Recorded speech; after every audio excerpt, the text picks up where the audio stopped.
नमस्कार, बहुत स्वागत है आपका। आप देख रहे हैं ग्रैंड धर्मा सन्मार्ग।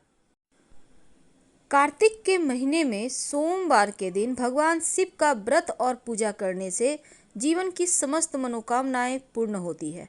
मान्यता है कि इस दिन भोलेनाथ की आराधना से अपार धन तो प्राप्त होता ही है, साथ ही शिव जी जल्दी प्रसन्न होते हैं, अति शीघ्र प्रसन्न होते हैं। तो कैसे उनको मनाएं, आइए जानते हैं। सोमवार के दिन भगवान शिव की आराधना करने से जीवन के सारे कष्ट ही मिट जाते हैं। चाहे वो कैसे भी कष्ट हो, जीवन की कैसी भी परेशानी हो, बाधाएं हो, उनसे आप बाहर आ जाते हैं। शिव जी की आराधना करने वाले को कभी भी जीवन में कोई भी ग्रह बाधा परेशान कर ही नहीं सकता। शिव जी पर तमाम तरीके के चीजें, वस्तुएं अर्पित की जाती हैं ताकि आपके जीवन के परेशानियों को दूर आप कर सके। जब संसार को बचाने के लिए शिव जी ने विष पिया था, तब विष जो पीने के बाद उनके कंठ में विष उन्होंने रख लिया था, तब यहाँ पर उनके कंठ में असीम जलन पूरे शरीर में हो रहा था। और यहाँ पर समुद्र मंथन की कथा में भी ये बात आती है, विष्णु पुराण, भागवत पुराण में भी वर्णित है कि समुद्र मंथन के दौरान जब संसार को बचाने के लिए भगवान शिव ने विष पी लिया था, तो उनका पूरा कंठ ही नीला हो गया था। और इस विष के प्रभाव से शिव और उनकी जटा में बैठी देवी गंगा पर भी जब ये प्रभाव पड़ने लगा, ऐसे में समस्त देवी देवताओं ने शिव जी को दूध ग्रहण करने का आग्रह किया। और जैसे ही शिव जी ने दूध ग्रहण किया तो उनके शरीर में विष का असर कम होने लगा। हालांकि उनका कंठ हमेशा के लिए नीला हो गया और उन्हें एक नया नाम नीलकंठ मिल गया। और तब से शिव जी पर दूध अर्पित करने की परंपरा चली आ रही है। लेकिन क्या आपको पता है, शिवलिंग पर तमाम वस्तुएं अर्पित करने के साथ अगर आप दूध अर्पित करते हैं तो क्या होता है? देखिए, शिवलिंग पर दूध जो चंद्रमा से संबंध रखता है, इसे तो अर्पित करना ही है और दूध से स्नान कराना है। इसके बाद जल से स्नान कराएं, फिर उन्हें चंदन लगाएं, एक मुट्ठी चावल जरूर अर्पित करें। आप अगर चाहें तो ज़्यादा भी चावल ले जा सकते हैं, पर अपनी हाथ में मुट्ठी में लेकर ही चावल शिवलिंग पर अर्पित करें। और बचा हुआ जो चावल है वो वहीं पर आप मंदिर में छोड़ दें या किसी को दान कर दें। लेकिन शिवलिंग पर एक मुट्ठी चावल जरूर अर्पित करें। अगर उतना नहीं है तो एक दाना भी चावल अर्पित कर दें, तो जीवन में अन्न धन वस्त्र की कमी नहीं होती। इसके साथ ही भांग, सुपारी, बिल्वपत्र और धतूरा अर्पित करें। लेकिन जब सुपारी अर्पित कीजिएगा तो सुपारी में लाल कलावा अच्छे से लपेट कर फिर अर्पित करें तो उत्तम रहेगा। और जब दूध अर्पित करेंगे तो ताज़ा ही दूध अर्पित कीजिएगा। ये नहीं कि गर्म किया हुआ दूध है, बिल्कुल भी नहीं। जहाँ तक संभव हो गाय का दूध लें तो अति उत्तम। और दूध को धर्म के और मन पर प्रभाव के दृष्टिकोण से सात्विक माना जाता है और गाय का दूध सबसे ज़्यादा पवित्र होता है। इसलिए शिव जी को अगर आप रुद्राभिषेक करते हैं तो दूध से कीजिए, आपकी समस्त मनोकामनाएं पूरी हो जाएगी। वैसे आप कुछ और नहीं भी करें तो आप जल में थोड़ा सा दूध मिलाकर नमः शिवाय का अनवरत जप करते हुए शिवलिंग पर अर्पित कर दें। ऐसा करने से जीवन के कष्ट कम होते हैं। अगर आपको भी मानसिक तनाव रहता हो, तब सोमवार के दिन आप नहाने के पानी में 1 चम्मच दूध डालकर नहाएं। आपकी चिंताएं धीरे धीरे कम होने लगेगी। आपने एक कहावत सुनी होगी, दूधो नहाओ पूतो फलो। इसका मतलब यही होता है कि अगर नहाने के पानी में 2-4 बूंद भी दूध डाल दिए जाएं तो जीवन की सारी परेशानियां समाप्त हो जाती है। तो दूध के प्रयोग से कैसे दैत्यता दूर करेंगे? देखिए, इस सोमवार के दिन एक छोटा सा प्रयोग कीजिएगा। रात में सोने के पहले एक पात्र में दूध ले लें। अब उसमें एक चांदी का सिक्का और थोड़ा सा शहद डाल दें। अब इसको याद रखिए, सोमवार की रात। वैसे आप पूरे में साल में कभी भी सोमवार की रात में कर सकते हैं। अब जब आप इसको डाल दें, तब इसको आप चंद्रमा की रोशनी में रखें। अब आप अपने घर के मंदिर में शिव जी के सामने बैठकर एक मंत्र है, उसका जप कीजिए। ओम दारिद्र्य दुख दहनाय नमः शिवाय। ओम दारिद्र्य दुख दहनाय नमः शिवाय। इसके बाद मंत्र जप करने के बाद इस दूध को प्रसाद के रूप में ग्रहण करें। अगर कुंडली में पितृदोष ज़्यादा परेशान करे, आप पितर देवों को मनाना चाहते हैं, आप चाहते हैं कि जीवन की जो तरक्की है जो रुक गई है वो फिर से चलने लगे, तो एक छोटा सा काम करें। 1 लोटा जल ले लें, जल में थोड़ा सा कुसा घास डाल दें और ले जाकर शिवलिंग पर अर्पित कर दें। ये प्रयोग आप किसी भी दिन कर सकते हैं, वैसे सोमवार को दिन करें तो ज़्यादा अच्छा है। जैसे ही आप शिवलिंग पर जल में कुसा घास डालकर अर्पित करेंगे, वैसे ही आपके पितृ शांत हो जाएंगे, संतुष्ट हो जाएंगे और ढेर सारा आशीर्वाद बरसाकर चले जाएंगे, क्योंकि उनको मुक्ति मिल जाती है जब आप कुसा घास जिसमें अमृत तत्व होता है आप शिव जी को अर्पित कर देते हैं तो।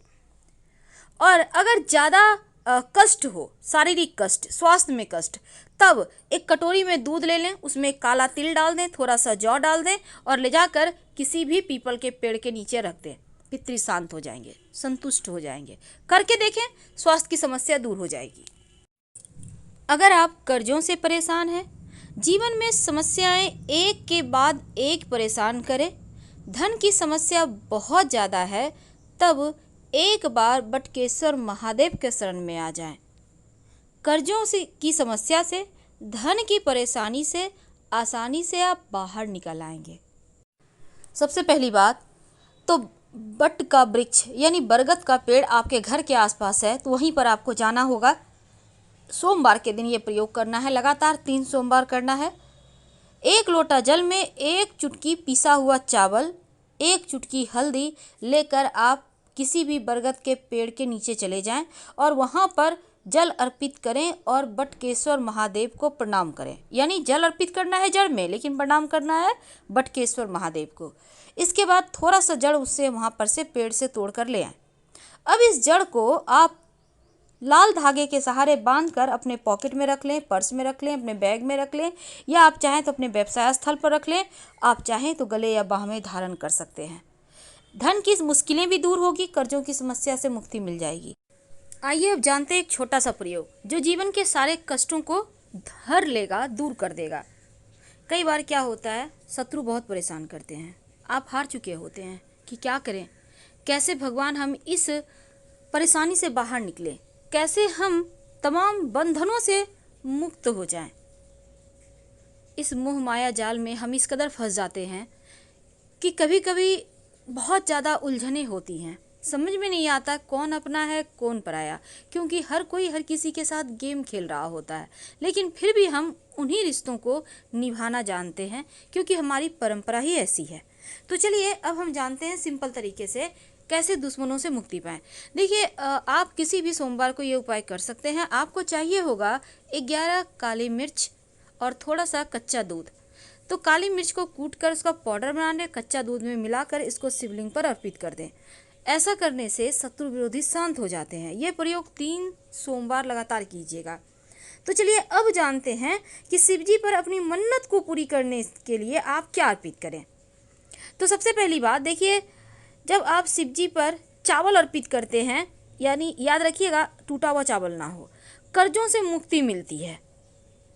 और चावल से, पके हुए चावल से शिवलिंग का श्रृंगार करें तो मंगल दोष दूर होता है। जौ अर्पित करने से घर में सुख शांति रहती है, तो शिवलिंग पर आप जौ अर्पित कर सकते हैं। और फिर देखिए, अरहर की दाल भी अर्पित की जाती है। माना जाता है कि अगर शिवलिंग पर आप अरहर की दाल या अरहर के पत्ते अर्पित करें तो धन और ऐश्वर्य की कमी जीवन में कभी नहीं होती, दिन ब दिन बढ़ता ही चला जाता है। और अगर मूंग की दाल अर्पित करें या हरा मूंग अर्पित करें तो ऐसा करने से बुद्ध आपका बेहतर होता है और आपके सभी कार्य जल्दी जल्दी पूरे होते हैं। शहद अर्पित करें तो शत्रु विरोधी शांत होते हैं। अगर चीनी अर्पित करें तो जीवन के दुखों का नाश होता है, दरिद्रता समाप्त होती है। काला तिल अर्पित करें तो घर में पारिवारिक कलह कलेश दूर हो जाती है, शनिदेव की बाधाएं शांत होती है और जनेऊ अर्पित करने से हर कार्य में सफलता मिलती है। ये तो थी शिवजी को प्रसन्न करने का सिंपल सा प्रयोग जो आप किसी भी सोमवार के दिन कर सकते हैं और आपको इसके रिजल्ट हाथों हाथ मिलेंगे। जीवन के तमाम कष्टों से बाहर निकलने के लिए आप शिव जी के शरण में ही आइए, क्योंकि भगवान शिव को अजन्मा अविनाशी माना गया है और भगवान शिव सभी देवताओं से अलग मंदिर में शिवलिंग के रूप में पाए जाते हैं। और इसीलिए जब भी आप उनकी आरती करें शिव जी की, तो एक 5, 7, 11 या 21 बातियां रखकर ही आरती करें, या आप चाहें तो कपूर से भी आरती कर सकते हैं। जब भी शिव जी की आरती करें, ओम की आकृति बनाकर ही आरती करें। ऐसा करने से जीवन के कष्ट कम होते हैं, सुख शांति बढ़ती है। शिव जी की पूजा में दक्षिणा जरूर अर्पित किए जाते हैं। दक्षिणा में कैसे करेंगे अर्पित? एक पान का पत्ता लेंगे, उसके ऊपर सुपारी, सिक्का, लौंग, इलायची, थोड़ी सी मीठी वस्तु लेकर आप शिव जी के पास सबसे अंत में पूजा करने के बाद रखने के बाद आरती करना है। और जब शिव जी की पूजा हो जाए तब नंदी की कान में अपनी मनोकामना जरूर कहिएगा। और अगर दुश्मन ज़्यादा परेशान करे तो लाल गुड़हल के पुष्प भी अर्पित करने का विधान है शिव जी को। शाम के समय जब भगवान श्री हरि विष्णु की पूजा कीजिएगा, आराधना कीजिएगा, तब एक दीपक अपने घर के मंदिर में, एक दीपक तुलसी जी के नीचे जो कि पूरे कार्तिक माह में जलाया जाएगा, और एक दीपक पास के जो भी भगवान का मंदिर है, अगर शिव जी का मंदिर हो तो सर्वोत्तम होगा, जाकर जलाएं। लेकिन हर दीपक में एक लौंग होगा। अगर घर में लौंग ना हो तो चावल का दाना हल्दी से कलर करके आप डाल सकते हैं। आपकी हर मनोकामना पूर्ण हो जाएगी। तो कार्तिक के महीने में कुछ खास काम है जो नहीं करना चाहिए, जैसे कि चंद्रमा का दुष्प्रभाव से बचने के लिए आप काम भाव से दूर रहें, मांसाहार और मछली शराब से दूर रहें, यानी तामसिक भोजन ना करें, बैंगन, दही, करेला, जीरा मत खाएं। मूली भी, वैसे मूली खा सकते हैं लेकिन कार्तिक माह का पालन करते हैं तो मत खाएं। और जैसे कार्तिक के महीने में उड़द, मूंग, मसूर, चना, मटर, सरसों यानी राई नहीं खाना चाहिए। तो कुछ ऐसी चीज़ें हैं जिसका आपको पालन करना है। और अपने घर के मुख्य दरवाजे पर रंगोली बनाकर ही रखिएगा। फिलहाल विदा लेंगे।